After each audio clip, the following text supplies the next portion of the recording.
Muy cierto, así que vamos a iniciar con nuestro segmento de salud, por supuesto, gracias a nuestro patrocinador Centro Médico, y nos visita alguien que ya tenía tiempo de no estar por acá, así que nos da mucho gusto volverla a ver, a la doctora Irene Trejo, es jefe del Departamento de Medicina Física y Rehabilitación, y es precisamente lo que vamos a platicar. Pues, ¿qué tal? Buenos días, doctora Trejo. Buen día, muchas gracias, pues gracias por la invitación nuevamente y empezando bien el año, ¿verdad? Ya teníamos tiempo de no vernos, pero aquí estamos siempre a la orden, ¿verdad? Es un placer estar aquí con ustedes.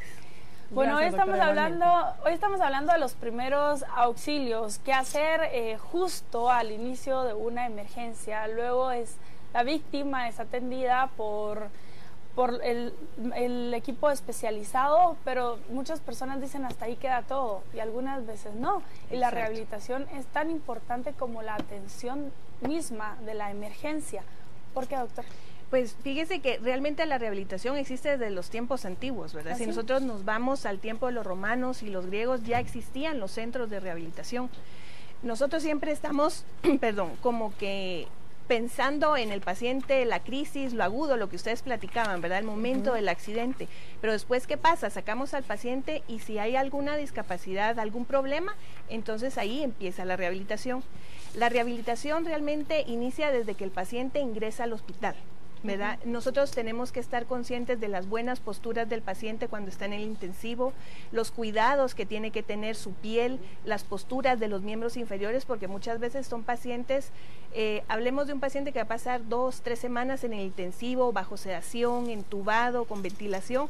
Si nosotros no cuidamos todas estas posturas, las manos, la posición de los pies, entonces el alargamiento de los tendones hace que el pie caiga, el famoso pie en equino, es un término que nosotros usamos, que queda el pie caído. Entonces cuando el paciente empieza la ambulación, si nosotros no tuvimos cuidado del tiempo de cuando él estuvo en cama, de cuidar sus pies, entonces va a tener mucho más problemas en recuperación. Entonces ahí entra la rehabilitación ya haciendo los movimientos pasivos para mantener la amplitud articular y el cuidado del paciente. Como la prevención, podríamos Exactamente, ahí es una palabra muy importante, ¿verdad? Nosotros lo que tratamos en rehabilitación es la discapacidad secundaria, ¿verdad? Hay 2 tipos de discapacidades. La discapacidad primaria, que es la del momento del accidente, que esa ya no la podemos cambiar, ya se dio el daño en el cuerpo, pero nosotros evitamos la discapacidad secundaria, era lo que hablábamos, ¿verdad? Una pérdida de la amplitud articular, un pie en mala postura, una fractura que consolidó mal, si nosotros lo rehabilitamos, pues puede tener funcionalidad. ¿Cuáles son los programas con los que cuenta el Departamento de Rehabilitación del Centro Médico? Nosotros, gracias a Dios, el Centro Médico es un hospital que se caracteriza por ir siempre en vanguardia, ¿verdad? No solo nos dedicamos a la rehabilitación per se de una secuela, por ejemplo, de fractura. Uno siempre asocia a rehabilitación, un paciente fracturado, un paciente con evento cerebrovascular que quedó con una parálisis y entonces empieza la rehabilitación, pero no es ahí. Nosotros tenemos varios programas que incluyen, por ejemplo, el programa del adulto mayor, ¿verdad? Que es pacientes de la tercera edad que van 3 veces por semana a hacer 1 hora de ejercicio, ¿verdad? Hacen 20 minutos de ejercicio cardiovascular y luego hacen 30 minutos de ejercicio dirigido por una terapista. Son grupos pequeños de 4 a 5 personas donde trabajamos coordinación, equilibrio, mantener fuerza, pero a niveles acordes a la edad y las características del paciente. Tenemos también el programa de rehabilitación cardíaca, ¿verdad? Que últimamente en Guatemala hemos visto un incremento de todas estas patologías, ¿verdad? Infartos, pacientes que les hacen bypass, cateterismos coronarios, que luego queda aquel miedo de hacer ejercicio, ¿verdad? Entonces se lleva este programa el paciente desde cero, desde que está en cama, hasta ya sacarlo a la actividad, pues en un gimnasio si estaba acostumbrado, ¿verdad? Tenemos el programa de atletas de alto rendimiento, ¿verdad? Que es un programa muy importante donde realmente no solo rehabilitamos, sino que nosotros estamos a la par del paciente, del atleta, ¿verdad? Recuperándolo para que no sufra lesiones, que eso es importante en la rehabilitación, ¿verdad? Aparte de todo el programa de la rehabilitación normal que nosotros vemos, ¿verdad? Problemas de espalda, fracturas. ¿Qué es la discapacidad, doctora, y por qué se habla de discapacidad en rehabilitación? Nosotros, por ejemplo, tenemos capacidades, hablemos de capacidades, el caminar, saltar, ver, oír, correr, brincar, todas estas cosas son capacidades innatas del ser humano, ¿verdad?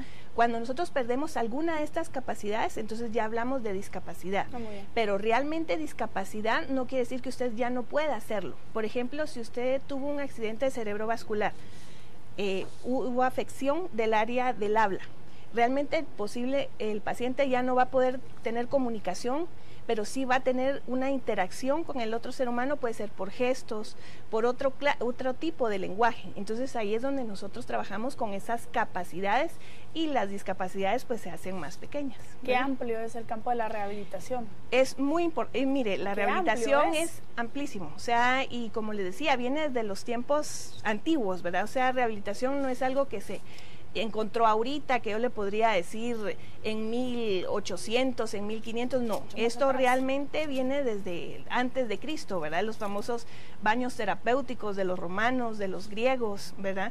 Donde realmente el paciente estaba enfermo y luego se iban a unas casas donde los recuperaban y ya luego se incorporaban pues a la sociedad. De eso se trata la rehabilitación, ¿verdad? De recuperar al paciente. Doctora, usted hablaba de un grupo que es de atletas de alto rendimiento. Sí. Yo he escuchado que hay masajes de descarga. ¿A qué se refiere con esto? Fíjese que este es un tipo de masaje específico, ¿verdad? Que supóngase, usted es un atleta de alto rendimiento. Hoy tuvo un entreno bastante fuerte, donde hizo uso de sus miembros inferiores, del grupo de cuádriceps, sus músculos grandes, por ejemplo, carrera, ¿verdad? Una carrera de fondo que nosotros le decimos, ellos tienen diferentes aspectos en su entrenamiento, entonces hizo mucho uso de sus músculos del cuádriceps. Ahí hubo acumulación del ácido láctico, que es un metabolismo normal que nosotros secretamos cuando hacemos ejercicio, pero cuando se acumula en grandes porcentajes en los músculos tiende a doler, es lo que les pasa cuando el dolor exactamente, ¿verdad? O sea, pasaron estos días y no fueron al gimnasio, ahorita fue el segundo o tercer día que están yendo al gimnasio y que les duele por aquí, que hicieron spinning o step y les duele. Bueno, eso es el ácido láctico, pero en el atleta llega a acumularse en grandes cantidades. Claro, entonces, porque la fuerza es aún mayor. Exactamente, ¿verdad? Entonces nosotros hacemos las citas conforme ellos van haciendo su entrenamiento y nosotros lo que hacemos es poner el frío, ¿verdad? Para hacer vasoconstricción y un masaje que va en forma de la fibra muscular para ir deshaciendo ese ácido láctico y que no se acumule. Entonces así ellos pueden volver a hacer su ejercicio al día siguiente sin tener este dolor remanente del ácido. Sí, el dolor muchas veces, este dolor del ácido láctico les impide continuar el entrenamiento tan fuerte como el día anterior porque obviamente están... Ya no quieren sentirse adoloridos, ¿verdad? Claro. Y no quieren duele. Bueno, les recuerdo que estamos hablando acerca del campo de la rehabilitación con la doctora Trejo, así que si usted tiene alguna pregunta puede hacerlo a través de nuestra vía telefónica 2222-8800, extensión 100. Vamos a hacer un pequeño corte, pero vamos a continuar con la entrevista, así que piense esas preguntas. Corte y volvemos. Hay que disfrutar si hasta el mínimo segundo de alegría hoy cambia mi vida.